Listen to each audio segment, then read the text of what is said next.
Welcome to Conversations with Cox and Kielseth, and to be more specific, that is filmmaker Alex Cox and myself, film curator Pablo Kielseth.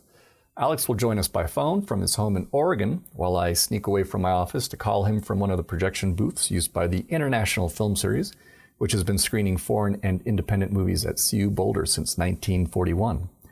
We will keep our chats to about 20 minutes as we discuss whatever movie-related topics grab our fancy. Thanks for joining us. Okay, action.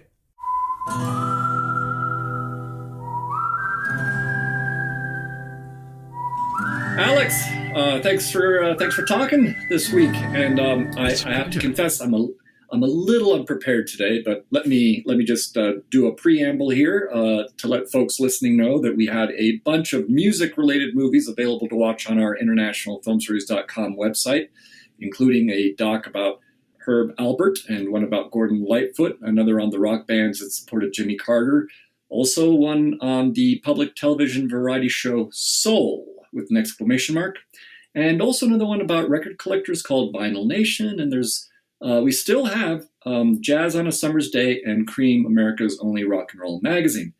However, the one I was going to talk to everyone, or with you, Alex, about today was Meeting the Beatles in India. I have to admit, though, it's been a bit nutty today, and I only had a chance to see half an hour of it. So I'm going to have to wait to give that one my full verdict for the next podcast. However, I thought it'd be fun to use this music theme to suggest to Alex that we take a slight detour to talk about music videos. The one I wanted to plug was one by the band The Ghost of a Saber-Toothed Tiger, a band that gets abbreviated as Ghost with two T's at the end. The Beatles segue here, as fans of Ghost will know, is that one of the band members who formed Ghost in 2008 was Sean Lennon. I'll quickly also note that I'm a fan of the other psychedelic band Sean Lennon is heading alongside Les Claypool from Primus, that's known as the Claypool-Lennon Delirium. But today, let's focus on Ghost. And the music video I decided to choose was the 2014 music video for the song Animals. Specifically, you'll want to search for the director's cut. And I think that the reason I kind of thought this would probably be a perfect intro to the Beatles documentary, because the Beatles documentary obviously is it's about a Canadian photographer and guy who basically went out to India and happened to be there for 8 days during the same time that the Beatles were there. So he was kind of hanging out with them. And of course, the Beatles were there to do a bunch of meditation. And the song for Animals features Sean Lennon as a guru leader who tells his followers to stop smoking that llama dung, and then launches into a song. And it's full of pagan rituals, full nudity, nods to Kenneth Anger's Scorpio Rising. It's got people getting dosed with psychedelics who start barfing rainbows, and cops crash the party, and then they also get dosed, take off their uniforms. Everyone's dancing naked, and then the UFOs arrive. Spoiler alert. Anyway, I thought it was just an excellent music video. It's just fun. It's whimsical, very much like some of the stuff the Beatles would put out probably, and themselves in the day. So I was kind of surprised to see that only 3,000 people had seen this one. But anyway, so that was it. I'm off my rant. No, I thought it was interesting because it was also because all of the pre-Raphaelite aspect of it. I mean, I don't know if pre-Raphaelite art was very popular in the United States, but when I was a young kid, and going to college and stuff, everybody had like a pre-Raphaelite poster on their wall of some, very slender, beautiful woman sitting in a bower, with this long hair, long curly hair down to her waist, and everybody looking very wistful. And I thought that they got that perfectly in the opening of the video. That's right. I sent a link to Alex. What'd you think of the song itself? And I know you like the Beatles, but I don't know how you feel about other incarnations. No, I liked the song. It was good. I thought it was good. It was Beatles-esque. You're right. They're definitely influenced by the Beatles. I mean, and it was nice. I liked the song. Yeah, it's catchy. It's fun. It's but I thought it was I haven't actually seen, I think, a music video in I can't even remember how long. But you, sir, you cut your teeth on quite a few of them. So I thought I'd like to get your take on some of the music videos that you might like to, talk about or that you have seen or worked on. I haven't really. I'm not actually from the world of videos. I've done maybe half a dozen rock videos, but it's kind of a thing of pride for me that I came into the film industry through film school, not through rock videos. Right. Because film school is much more legit than rock videos. But that said, there have been some very good rock videos. Because it's interesting when you said that, I just remembered, and I think we talked about it briefly, but there was people like David Fincher. They did cut their teeth on rock videos, making things like Billy Idol, MTV videos back in the day before they went into movies. But you started firmly with feature films. With the theatre, first with the theatre, old boy, And I used to be very, very prejudiced about that, because I did think actually that if you did start in the theatre and do plays and stuff and be a writer and work with actors, you would have at least you'd understand a little bit where the actors were coming from. So when you say theater, was that before film school? Did you get into theater before film school? When I was an undergraduate, I did amateur theater, but we were very lucky because we actually got to do it in a professional theater and charge tickets, because we shared the university or owned the theatre and shared it with the professional company that was there. So I got to direct like 2 plays in like a professional theatre. The Irresistible Rise of Arturo Ui by Bertolt Brecht and the musical Cabaret. Oh, I didn't know that. Yeah. Oh, that's great. I've got some stills. There's no, obviously there was no video in those days, but, or at least no consumer video. So, but there's some stills from it I can entertain you with at some point. But fun. But the theme is the rock video, and I did do some rock videos, and I did one for the Pogues, I did one for Joe Strummer, I did one for the Levelers, I did one for Iggy Pop and Debbie Harry, and of the ones that I did, the ones that would probably be most interesting to talk about would be the one that I did in Liverpool for Pete Wiley.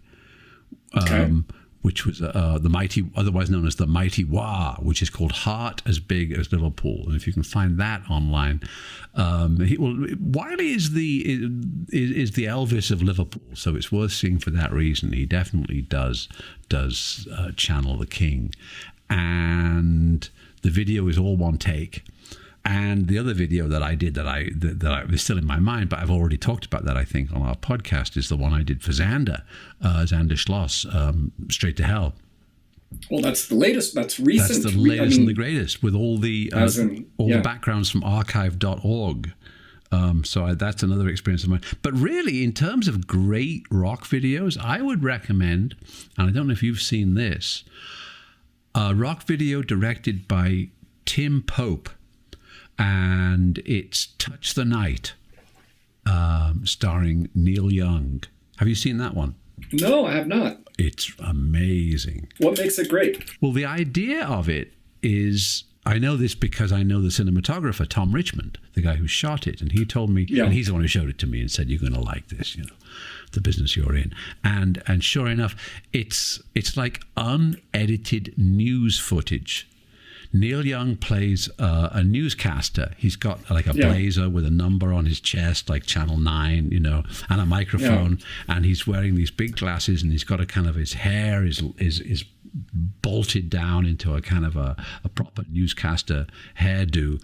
And he's like the on-scene guy at a road accident on the interstate. Oh, that sounds familiar. Yeah. And again, that was something that got put out on MTV probably back in the day, right? Exactly. In the early days of MTV, it was, but the conceit of it, because it's unedited news video, it's like Hitchcock's Rope. It's a plano sequencia. It appears to be all one shot with Neil Young, the newscaster, like beckoning the camera forward, and then they find the wreck and the car on fire, and the firefighters are there running hoses on it, and then they see the guy whose car has crashed, and the cops are there, and the cops are interviewing him, and he's staring in horror at the wreckage, and then a gospel choir is there on the freeway. singing the chorus, "Touch the Night," and then the guy and the song is about somebody who somebody who's wrecked their car and killed their passenger in the car wreck. And it's so vividly depicted through the cinematography of Tom Richmond and the direction of Tim Pope and the really good acting of Neil Young and of the other people in the video, that there's one hidden cut, and it's like Hitchcock's Rope again. It's not even really very hidden, but you forget the cut and you forget any minor infelicities, because the whole video is so audacious to play the whole song, apparently in one take, with Neil Young playing a real character, completely different from his shambolic rocker normal and again, self. this is for the song. What's the title is? Touch the Night. And you can definitely find that on the internet, because people keep posting it there. I mean, I've downloaded a couple of copies and they're very poor quality, but I'm sure at some point somebody will post a good quality version. I just pulled it up on Wikipedia. It says that Tim Pope was invited to America for the first time in '83 by Neil Young, who asked him to film the video for his song "Wonderin'." And Young personally drove him around LA on a guided tour to see the sights, using the car that ultimately would be featured in that video. So this is a later work. First they did another video together, and then they did this one. Yeah, and he also apparently, man, he did a lot of stuff. He worked with who didn't he work with? David Bowie, Susie and the Banshees, also Iggy Pop, and lots of other bands. Pope was a top video director. He must have directed a feature or two as well. He did. He got invited by Miramax to make the Crow City of Angels, I think is what it's saying. I'm just reading right off the screen right now. And he worked frequently with my very dear friend Tom Richmond, who shot Straight to Hell and Salvador and many other films. He also bought the rights for The Last King of Scotland, which I remember seeing that at Telluride. Yeah, so he's definitely he's got some chops, and I'll have to look that. I do recall seeing that when it came out, back in the day.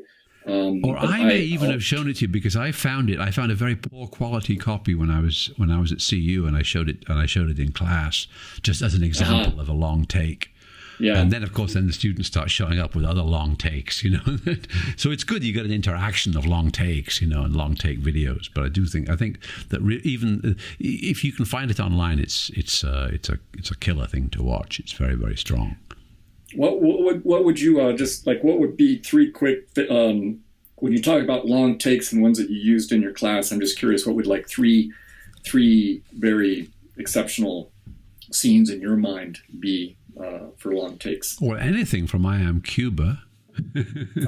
Yes, yeah, absolutely anything. And the one that everybody talks about in Scorsese's film Goodfellas, there's a thing where they go down the stairs and through the restaurant, that everybody remembers, or the critics always remember as an example of a long take. Right. And something from Arturo Ripstein, because Ripstein, the Mexican director, he did so many long take movies for a long period of time. And then he said in the end that it too became a trap, and so he went back to a slightly, I wouldn't say conventional way of filmmaking, but a more edited approach. Right.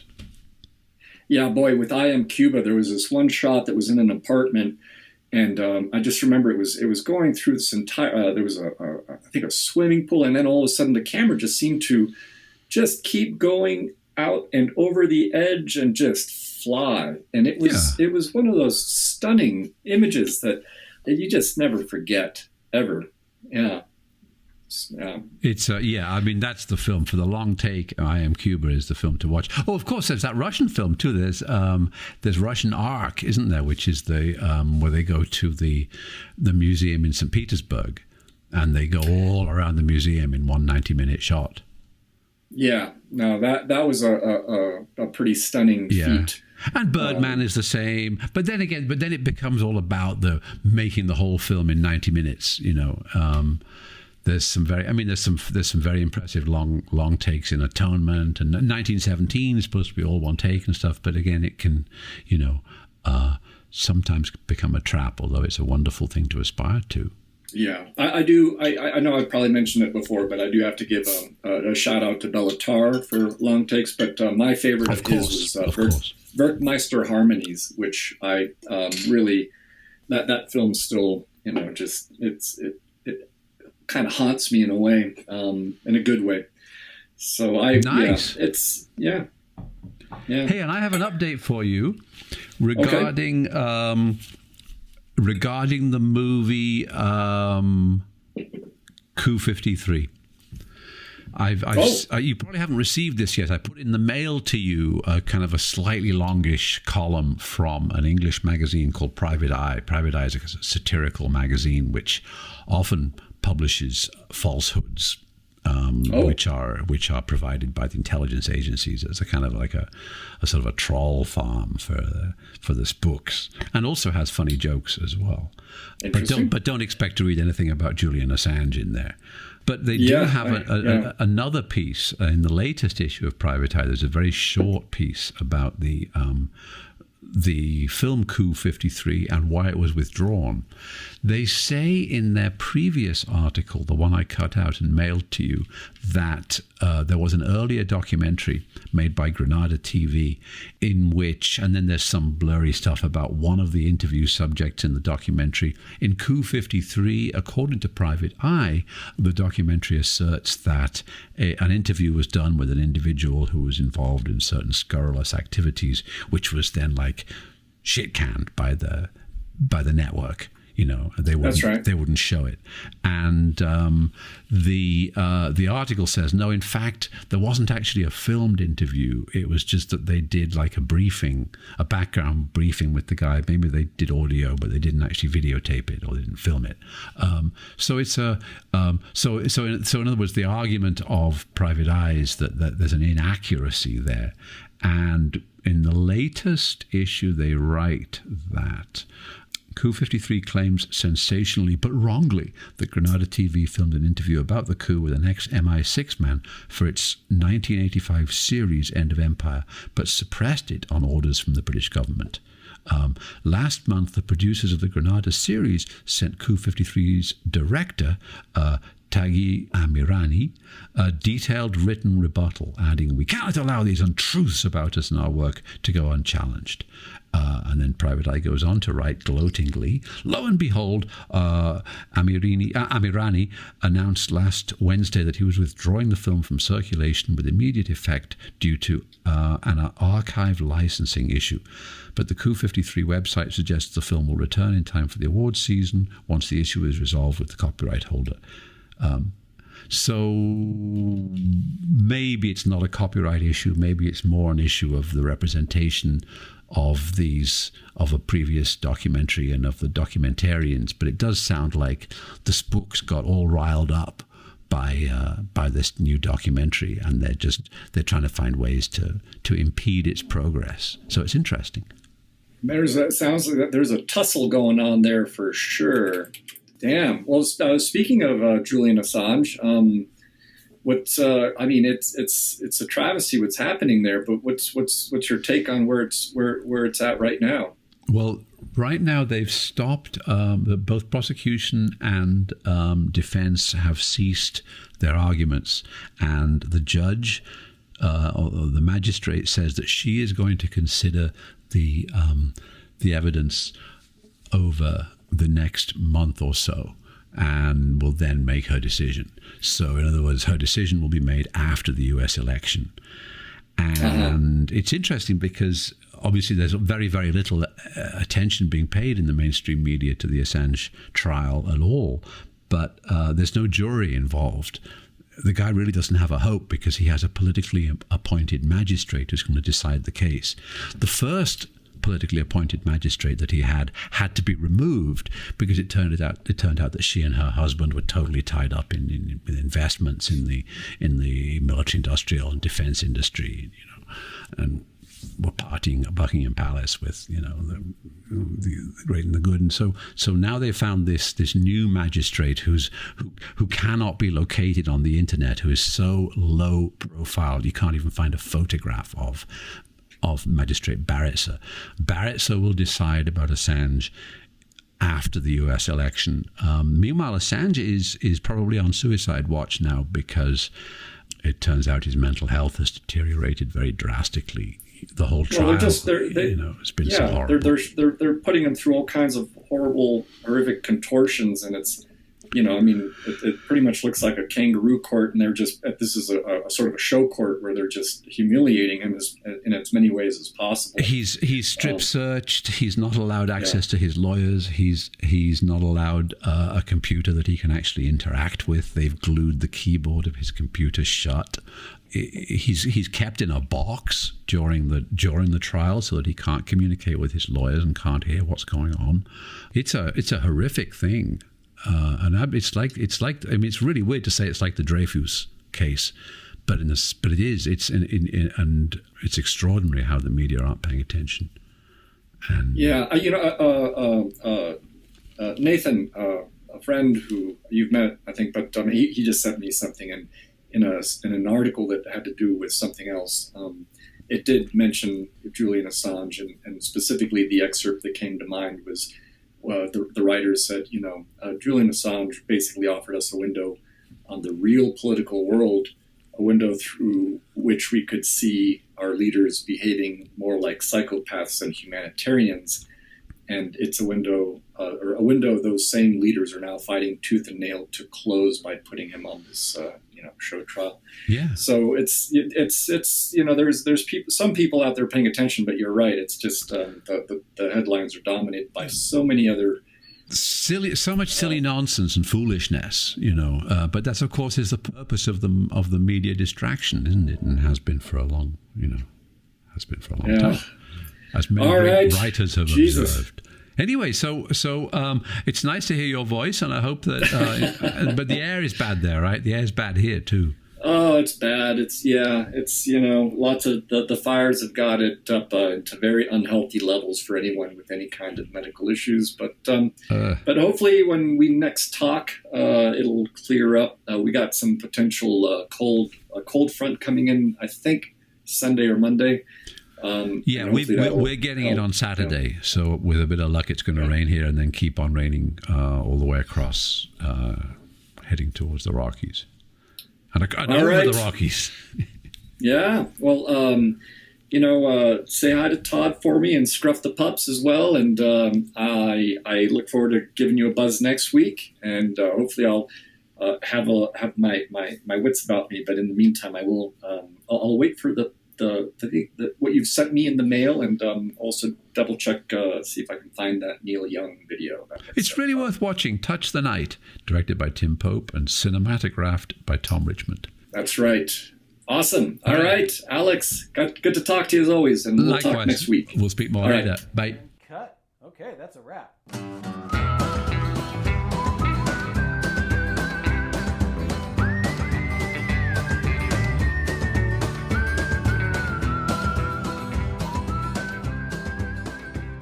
Thanks again for joining Alex Cox and myself today. I'd like to thank Jason Phelps for handling the audio and Ted Thacker for letting us use the intro to his song, The Ballad of Slim Cessna, for the musical cues that bookend these conversations.